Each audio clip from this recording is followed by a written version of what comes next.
నమస్తే, welcome to Andhraprabha. నేను ప్రశాంత్. ఈరోజు మనతో పాటు పొలిటికల్ అనలిస్ట్ పురుషోత్తం రెడ్డి గారు మనతో పాటు ఉన్నారు. నమస్తే అండి. నమస్తే అండి.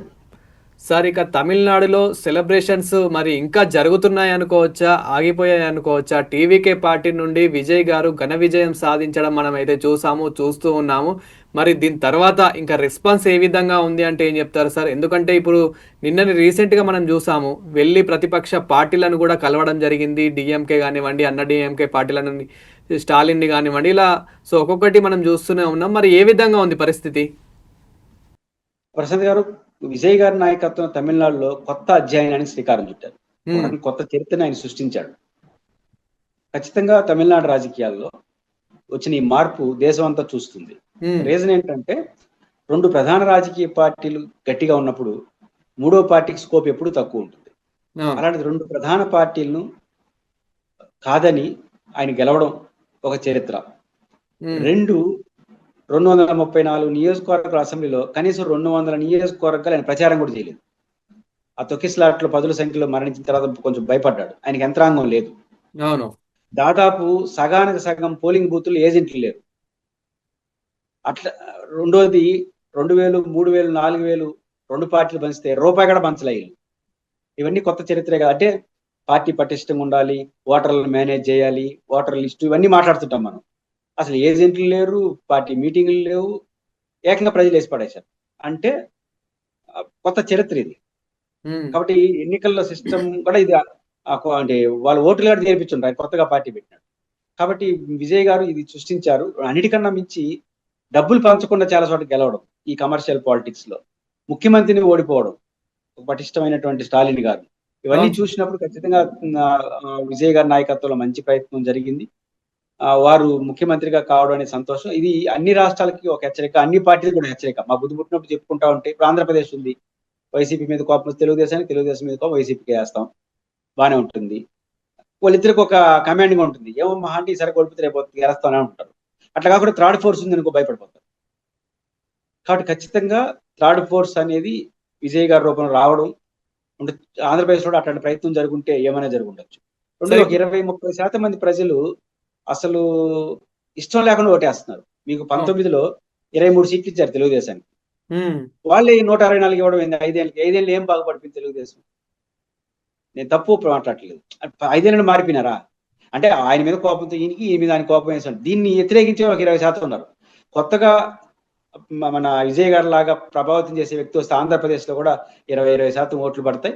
ప్రధాన పార్టీలు పుట్టి మునిగిపోయినా ఆశ్చర్యపోనక్కలేదు. కాబట్టి ఇది ఒక మంచి మార్పు అని నేను చూస్తాను. సార్, ఇప్పుడు విజయ్ గారు గెలిచిన తర్వాత, ఎన్ని సీట్లు వచ్చిన తర్వాత జెన్జీ లీడర్, యూత్ లీడర్ అని చెప్పేసి చెప్తూ ఉన్నారు, మనం వింటూనే ఉన్నాము.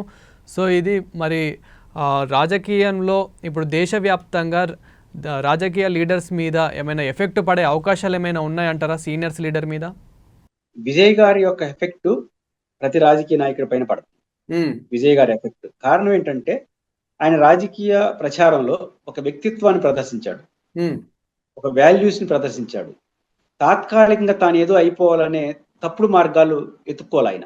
ఒక 2 ఘటనలు ఒక ఎమోషనల్ గా ఆయన ఎంత వ్యక్తిత్వాన్ని ప్రదర్శించాడో తెలుస్తుంది. ఒకటి త్రిషా ఇష్యూ. త్రిషా ఆయన ఫ్రెండ్. ఎన్నికల సమయంలో వాళ్ళ శ్రీమతి బయటకు వచ్చి ఇష్యూ చేసింది. ఎన్నికల సమయంలో శ్రీమతి బయటకు వస్తే ఎంత డ్యామేజ్ అయిపోతుంది. ఆ టైంలో ఏం చేస్తారు? త్రిషాని నువ్వు గమ్మునుండు, నేను గమ్ముంటా, మనకు మళ్ళీ మాట్లాడుకుందాం అనే టైప్ ఈరోజు సమాజంలో. కానీ ధైర్యంగా నా ఫ్రెండ్ అని చెప్పినాడు. దాని ప్రభావం ఓడిపోయింటే. 2, త్రిషా కూడా నా ఫ్రెండ్ని గెలిపించానని చెప్పింది. అంటే క్యారెక్టర్ డ్యామేజ్ జరిగే రోజుల్లో మేము ఫ్రెండ్స్, మేము ఉంటాము, మేము ఫ్రెండ్స్ గానే ఉంటాం అని చెప్పడం అనేది తమిళ సమాజం పాజిటివ్ గా తీసుకుంది, ముఖ్యంగా యంగ్ జనరేషన్. ఇది కదా నిజాయితీ అంటే. ఎలక్షన్ లో ఏదో 4 ఓట్లు పోతాయనో వస్తాయనో ఫ్రెండ్ని కూడా ఫ్రెండ్ కాదని చెప్పేసి దూరం పెట్టే నేటి సమాజం రాజకీయ అవసరాల కోసం. రీసెంట్ గా కూడా త్రిష ఒక ట్వీట్ చేయడం జరిగింది, ప్రేమ ఎప్పుడు గొప్పదే అని చెప్పేసి ఒక ట్వీట్ చేయడం జరిగింది. అది కూడా ఇప్పుడు మనం సోషల్ మీడియాలో చూస్తూ ఉన్నాం, చాలా వైరల్ అవుతూ ఉంది. ప్రేమ అంటే ఏంటి? కేవలం పురుషుడు మహిళ మధ్యన సంబంధాలేనా ప్రేమ అంటే? ప్రేమ అంటే గౌరవం లేదా? ప్రేమ అంటే ఎమోషనల్ కాదా? ప్రేమ అంటే కేవలం శారీరక సంబంధాలేనా? కాదు కదా. ప్రేమ అంటే చాలా ఉత్తమమైనది. అంటే ఆ ప్రేమ కాబట్టి అదే వాళ్ళని యూత్ ప్రధానంగా ఎందుకు హెచ్చించిందంటే ఇది కదా ఉండాల్సింది మనుషుల్లో. ఎవరో ఏదో అనుకుంటాడని ఫ్రెండ్ని కూడా ఫ్రెండ్ని కాదనడం, నాకు 4 ఓట్లు పోతాయని నాకు సంబంధం లేదని చెప్పడం, అబద్ధాలు చెప్పడం ఈరోజు రాజకీయాల్లో చూస్తున్నాం. ఖచ్చితంగా త్రిష ఎపిసోడ్ లో విజయ్ గారు అత్యున్నత ప్రమాణాలు పాటించాడు. ఆమె కూడా అంతే గట్స్తో పాటించారు. రెండో ఎపిసోడ్ మనం చూడండి, జగన్ గారి ఫోటోని ప్రదర్శించాడు ఆయన. జగన్ గారి ఫోటోని ప్రదర్శించడంలో ఒక నైతికత ఎత్తుందంటే, ఒక అభిమాని వచ్చి జగన్ గారి ఫోటో ఇచ్చాడు. మామూలుగా ఏం చేస్తారు, తమిళనాడులో జగన్ గారిని, పవన్ కళ్యాణ్ గారిని, చంద్రబాబు ముగ్గురిని అభిమానించే తెలుగు వాళ్ళు ఉంటారు. ఇప్పుడు ఈయన ఫోటో ఆయన చూపించాడు అనుకోండి, వాళ్ళిద్దరు కలిసి ఉన్న ఫోటో, మిగతా ఇద్దరు అభిమానులు ఓట్లేస్తారా? వెయ్యరు. అది తెలిసి కూడా విజయ్ గారు ఆ ఫోటోని ప్రదర్శించాడు. 2 సిగ్నల్ ఇచ్చాడు ఆయన. ఒక సిగ్నల్ ఏంటంటే, నా కోసం స్టాండ్ తీసుకొని ఇడికి వచ్చిన వారితో నేను ఉంటా, నా మనిషి అని చెప్తా, ఎవడేమనుకుంటే నాకెందుకు. ఇది ఫస్ట్ స్టెప్. నా కోసం వచ్చాడు అతను, ఇచ్చాడు. పైపెచ్చు ఈ పవన్ కళ్యాణ్ గారు, చంద్రబాబు నాయుడు గారు ఎన్డీఏతో తిరుగుతున్నారు తమిళనాడులో. తిరిగినప్పుడు రాని వాళ్ళ గురించి, నా గురించి ఆలోచించడం గురించి నాకు వ్యతిరేకులు. ఇక్కడ చూడండి, పవన్ కళ్యాణ్, చంద్రబాబు గారు అభిమానులు ఏమనుకుంటారో పక్కన పెడదాం, వాళ్ళిద్దరు నాకు వ్యతిరేకంగా పనిచేస్తున్నారు.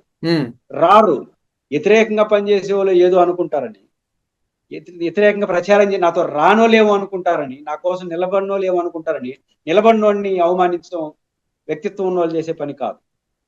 వ్యక్తిత్వం లేని వాళ్ళు చేసే పని. కానీ విజయ్ గారు వ్యక్తిత్వం ఈ 2 ఎపిసోడ్లో మాత్రం యంగ్ జనరేషన్ విజయ్ గారిని ఆకర్షించింది. ఇది కదా గట్స్, నిజాయితీ. ఇది మిస్ఫైర్ అయితే ఓడిపోయింటాడు.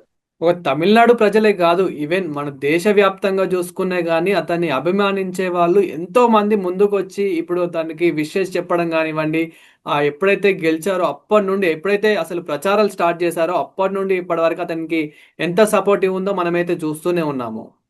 సో ఇక మరి అతని విజయం గురించి మాట్లాడుకుంటే గనక, అతను ఇచ్చిన హామీల వల్లనే అతను గెలిచారంటారా? మరి అతను ఇచ్చిన హామీలను తీర్చుకోగలుగుతారంటారా? అసలు ఆయన ఎన్నికల మేనిఫెస్టో ఎవడూ చూడలేదు. నాకు తెలిసి, నాకు కూడా ఎన్నికల మేనిఫెస్టో ఇన్ని ఇచ్చాడని నాకు కూడా తెలియదు. మళ్ళీ చూసిన ఎన్నికల మేనిఫెస్టో చాలా పెద్ద ఇచ్చేస్తున్నాడు, అమలు చేస్తారా లేదా అని. అసలు ఆయన ఎన్నికల మేనిఫెస్టో జనం చూడాలి. జనం చూసింది డిఎంకే వద్దు, డిఎంకే మీద వ్యతిరేకత, ఏఐడిఎంకే వద్దు, విజయ్ వస్తున్నాడు, గెలిపిద్దాం.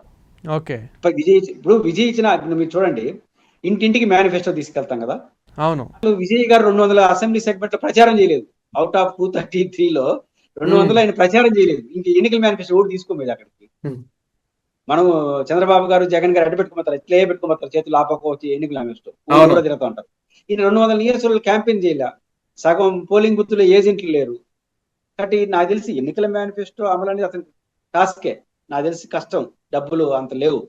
కానీ అది విషమ ప్రభావం ఆయన మీద చూపించింది. ఎందుకంటే విజయ్లో ఎన్నికల మేనిఫెస్టో మీరు ఏమైనా ఇచ్చుకోవచ్చండి, నేను ఎందుకు ఓటేసాను నాకు ఇంపార్టెంట్, నాకు వాళ్ళిద్దరి మీద కోపం వచ్చి నీకు వేసిన, నేను నిన్ను చూస్తాను తప్ప ఎన్నికల మేనిఫెస్టో ఆడు చూసిన. కాబట్టి నువ్వు వాళ్ళిద్దరికి వ్యతిరేకంగా ఉన్నావా లేవో చూస్తుంది సమాజం.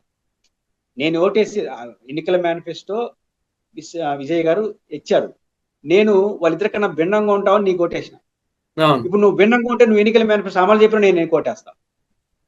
నువ్వు ఎన్నికల మేనిఫెస్టో అమలు చేసేసి వాళ్ళిద్దరిలాగా తయారైన నీకు ఓటేయండి. కాబట్టి విజయ్ గారిని ఎందుకు ఓటేశారనేది ఇక్కడికి ఇంపార్టెంట్. కాబట్టి ఎన్నికల మేనిఫెస్టో కన్నా ఆయన వాళ్ళిద్దరికి భిన్నంగా ఉంటాడా లేదా అనేదే ఆయన విజయానికి భవిష్యత్ దారితీస్తుంది. అందులో భాగంగానే మొదటి రోజే స్టాలిన్ కలిశాడు. అవును, నేను వాళ్ళకి భిన్నమైంది, వాళ్ళిద్దరు ఎట్టుంటారు, కరుణానిధి గారు, జయలలిత మనం చూసాను, ఉప్పు నిప్పు. దాన్ని బ్రేక్ చేసినాడు. ప్రతిపక్ష నాయకుడి ఇంటికి పోయి వచ్చాడు, మిత్రపక్షాలను ఇంటికి పోయేస్తున్నాడు, గవర్నర్ ఇరిటేట్ చేసినాడు, ఆయన సొంతంగా పిలవకుండా. ఒక మాట లేదు, అమాయకుడుగా ఏదో పవర్ లేనోడు, పేదోడు, నాకు చూడరా బాబు అని రిక్వెస్ట్ చేసుకునే మెథడ్లో తిరిగినాడు. అంటే బయట ఆపోజిట్ గా బిహేవ్ చేసినాడు. ఇవన్నీ తమిళ సమాజాన్ని అది కోరుకున్నారు. అది కొనసాగిస్తే ఖచ్చితంగా ఆయనకు మంచి రోజే ఉంటాయి. Thank you sir, thank you so much.